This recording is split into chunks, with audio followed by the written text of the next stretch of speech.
Hi guys, in this lecture video, I'll be discussing the dihydroxylation reaction, which is a type of addition reaction of alkene, in which the two OH group are being added across the carbon-carbon double bond in the alkene.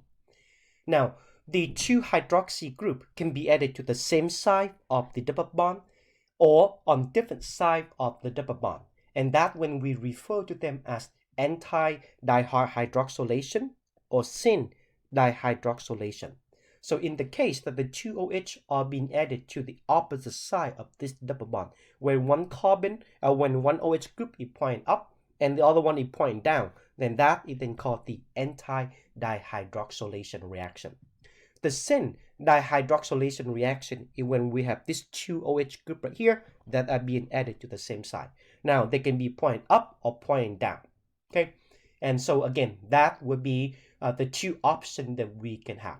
We can either do an anti-dihydroxylation or a syn-dihydroxylation reaction. And to do an anti-dihydroxylation reaction, we will have to use this set of reagent right here. Versus if our goal is to do a syn addition, then we will have to use either these two reagent right here. One of it is osmium tetroxide and the other one is the potassium permanganate. So this will be the reagent that will give us the syn-dihydroxylation reaction.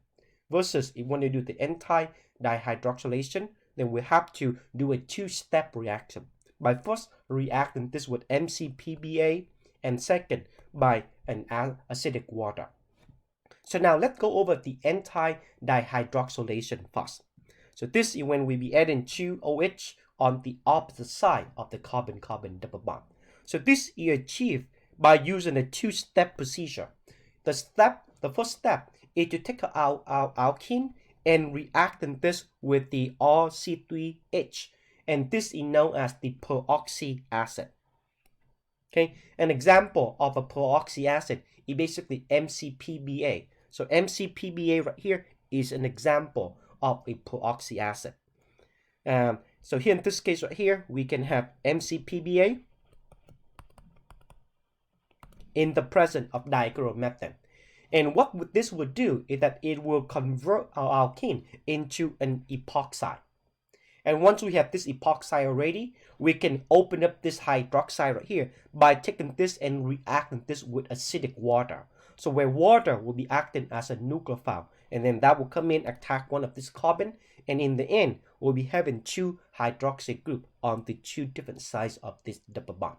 So in this case, this is called a trans diol. So it's a diol and it's trans because the two groups are added to the opposite side. So now let's look at the reaction mechanism in great detail. So first step is the reaction between the peroxy acid with the alkene to form the epoxide. So this is the chemical structure right here of MCPBA, and it stands for the metachloroperoxybenzoic acid. We can also do this peroxyacidic acid as well, but MCPBA is shown to be very popular because it works pretty well. So the mechanism of this reaction with the alkene is actually quite a little bit complex. But then let's dissect this in to make sure that we understand what is going on. So we know already that our alkene is a weak nucleophile, right? And so now let's analyze the structure of this peroxy acid and the chemical reactivity of it. So here in this case right here, we can observe the following. So we know that this bond right here between these two oxygen in the epoxy acid, it is not a very strong bond, and that makes this reagent right here quite unstable. And the reason why that this is not a strong bond is because if this were to break up where this oxygen get the electron, then now the electron can come in and form resonance with this carbonyl group over here. So therefore electrons, this bond right here, or the electron in this bond, tend to be broken where the electron will then be donated to this oxygen right here. And as that happens, it will now be creating a positive charge on this oxygen right here. And this oxygen right here will not have an octet of electron. So that tells us that here that this oxygen right here is quite an electrophilic oxygen, meaning it can accept external electron. So that's what happened right there. And so in the mechanism of this reaction right here, then we will then observe the following. So first, the alkene behaving as a nucleophile come in to attack this oxygen and then breaks up this bond. The electron and then donated into this carbonyl, and the electron then eventually end up on this oxygen right here, where this oxygen come in and grab this proton from this other oxygen.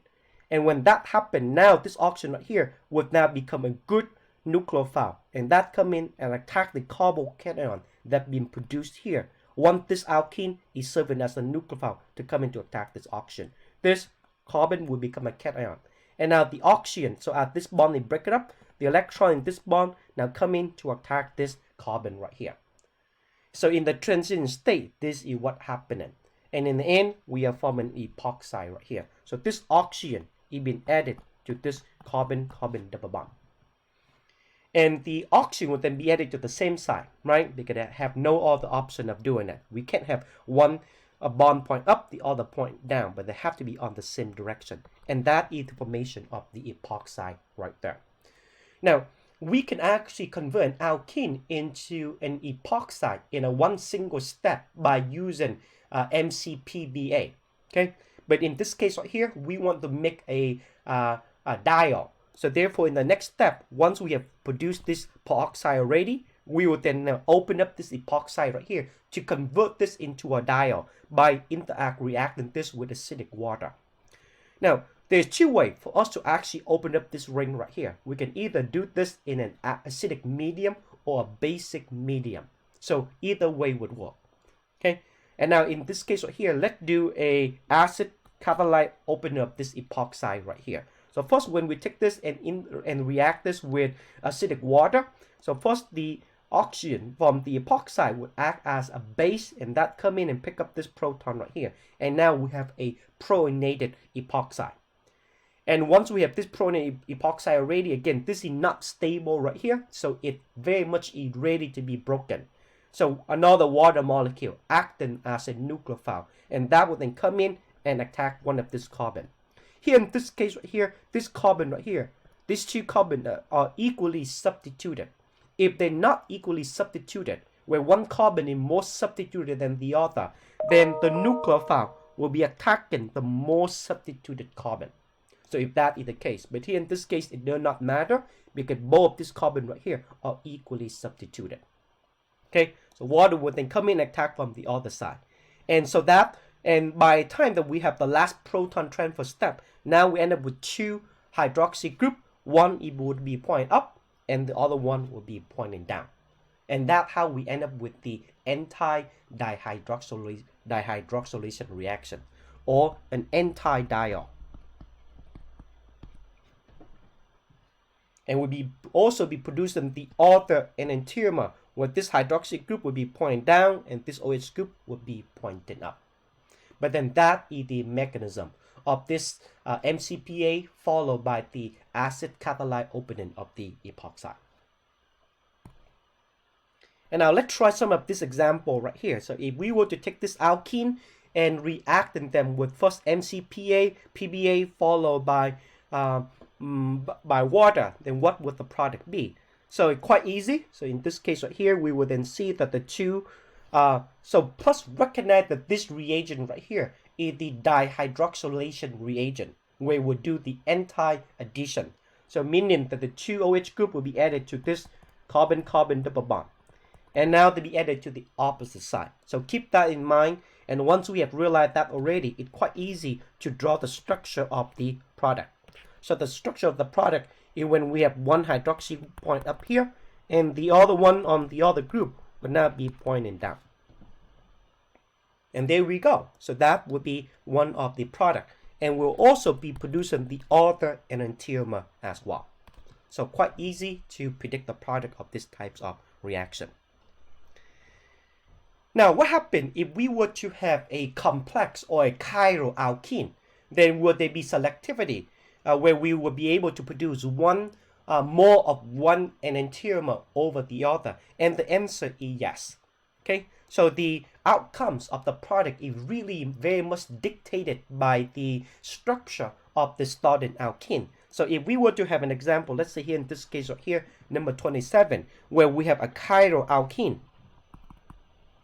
reacting with MCPBA followed by acidic water, then this, what will happen? So in the first case, when we treat this with MCPBA, then the product that we'll be getting would then be as follows. Now, as you can imagine right here, there is an isopropyl group point up here. So that makes the top face of this cyclohexane quite bulky. So therefore, as interact with the MCPBA, then it will be interacting with MCPBA from the bottom. So therefore, we'll be producing this epoxide right here, where the epoxide, the oxygen is added in the backside. And now once we have this already, the next step would then be the opening of this ring right here by using water. So when we first react this with the acidic water, first it will be the proton transfer, so that's what we have right here. And now when water come in to attack, water would then have to attack from the top face, right? Attack either this carbon right here from the top face. And between these two carbon right here, they're not equally sterically similar, because this carbon right here on the top face, it have this isopropyl group which is more bulky. So therefore, it would then prefer to come in and attack the other carbon from the back face, from the top face. So here in this case right here, the product that we'll be producing from this reaction would then be as follows, where we now will have this OH group added across, and now this OH group is then in the back. And so initially this will then be protonated, but then followed by another proton transfer, then this will then become neutral. Okay, so I'm going to skip that step right there. So there you go. This will be the product of this reaction. Now, so reaction number 28. So this is another example right here of what we can do with the alkene. So in this case, the difference in here in this case is that first we react this with MCPBA, but the second step is that we are actually not using water or acidic water, but instead we're using the alcohol. So here in this case right here, this would then be serving as our nucleophile. So we'll be having this ethoxy group being added to the carbon, rather than a hydroxy group. So we will not be making a diol here in this case, okay? But then this, it does show you a variety of ways of what we can do in these types of reaction. Once we have the epoxide already, we can react it with a variety of reagent that would do different things. Okay, so here in this case right here, the product would then be as follows. So again, one of it would, so here in this case right here, the ethoxy group would then be added to the more substituted carbon. Okay, very similar to the hydroxy group being added to the more substituted carbon. So in this case, that's where the ethoxy group would go. So the product of this reaction would then be as follows. So we have this O ET group being added right here, and the hydroxy group would then be added on the other carbon.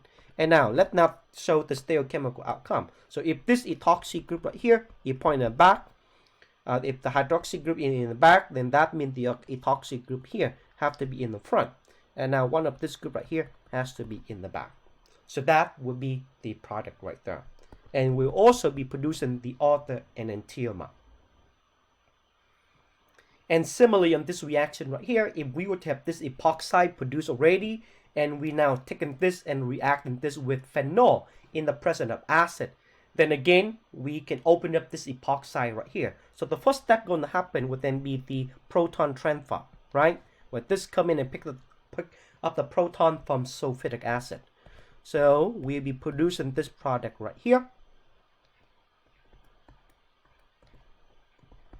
So the oxygen right here, and now the methyl group in the back, and this become protonated. And now, on the next step, when we have the phenol come in to attack this, then the phenol can either come in to attack this carbon or this carbon. So which carbon will it come in to attack? And the answer, it'll be attacking the more substituted carbon. Okay? Because the more substituted carbon has a bigger partial part of charge on it. So therefore, come in and attack the more substituted carbon to open this up. And now the structure of the product would then be as follows. So here in this case right here, when this attack from the back, the phenol group will then be end up on the back side. And now that would then mean that the methyl group now will be pushed to the front. And on the other carbon, the hydroxy group would now be on top. So there we have it. Now we will not be producing the other and enantiomer with the same amount, but this would then be our major product.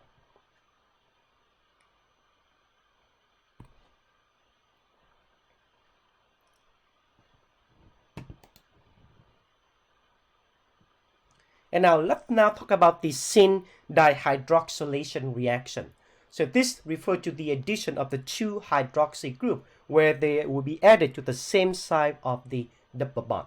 So we can have the two OH group added on the same side where they both point up, or the other enantiomer where both of the hydroxy group will be pointing down. And again, this is called the syn dihydroxylation reaction. And there are two sets of reagents that we can use to accomplish this syn dihydroxylation reaction right here. The first one is the osmium tetroxide, and this is OSO4, and the other one is the potassium permanganate. And so this would be what happened right here. Now, so the mechanism of this reaction right here is a little bit complex, so therefore we're not going to be focusing way too much on the mechanism of this reaction right here. Okay, but here in this case right here, so what happened is that first the alkene acting as a nucleophile coming to attack one of this oxygen. Yes, one of this oxygen right here is electrophilic, and the reason why is because of the oxidizing ability of this osmium right here. So in this case right here, because this can accept the electron from the double bond to itself, so that makes this oxygen right here do not have an octet of electron. So and it become positive, so therefore that make it electrophilic. So that way can come in and get the alkene can come in and attack one of this oxygen right here. And when that happens, the other carbon would then become a cation. So and that is when the osmium would then give the electron to one of this oxygen right here, and this oxygen then come in to attack that.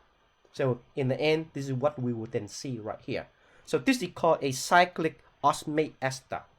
And once we have produced this already, then what we then need to do is another set of reagents. So again, this is a two-step reagent right here, where we can now take this and interact this with either the sodium sulfite right here in the presence of water. So either this set of reagent or this set of reagent would do. And that would then break this apart, cleave this two bond right here, and convert them into the OH group. Now, so the mechanism of this reaction right here is not something that we'll be discussing. Okay. And so the other way of also doing this is that we can also use a so this come in a variety of mixture. We can have OSO4 in the presence of NMO, or we can also do this OSO4 in the presence of this reagent right here. So these are the two set of reagents that we can do to achieve this syn dihydroxylation reaction right here. And the other set of reagent that we can also use would then be the potassium permanganate, KMnO4. And this is the mechanism of this, very similar to the mechanism of the osmium tetroxide. In this case, it is MnO4. And first, we'll be producing this, but then this is not something that is stable enough to be isolated. And so what happened next is once we have produced this already, we have to follow this up by taking this and reacting this with sodium hydroxide. And that would then, what that will do is then it will cleave this bond right here and converting and protonating this 2OH group to convert that into the alcohol. Now, so the mechanism of this reaction is again quite complex, so therefore we're not going to discuss its mechanism. And the yield of this type of reaction is not that bad, anywhere between 60 to about 80 or 90%. So again, these are the two different ways how we would do a syn dihydroxylation reaction of an alkene. And now let's try some of this example right here. So if we were to take this alkene right here and react this with OSO4 in the presence of NMO, So what will be the product of this reaction? And again, we recognize that this reagent right here is a dihydroxylation reagent. So what would that do? Is that will put two OH group on this carbon-carbon double bond, and the two group will be added to the same side of the double bond. So therefore, the product that being produced would then be as follows. One OH will be right there, and the other OH will be added to the other double bond. And now we will also be producing the other enantiomer, where both of this OH group will be pointing in the back. And so here in the reagent B, another way. So we can do, so in this case right here, first step is OSO4 followed by the reduction using this reagent right here. And again, this is another way how we would use the OSO4. So it can be have OSO4 in the presence of NMO, or OSO4 first followed by this step right here with the second set of reagent. And here in this case right here, so we would recognize the same thing again. The two OH will be added across this carbon-carbon double bond. Now the other carbon here, once we have an OH group on it, it will not become a chiral center. So therefore, we don't have to worry about the chemistry, the stereochemistry of that other carbon right here. And again, we'll be producing the other enantiomer with this OH group right here will then be added to the back.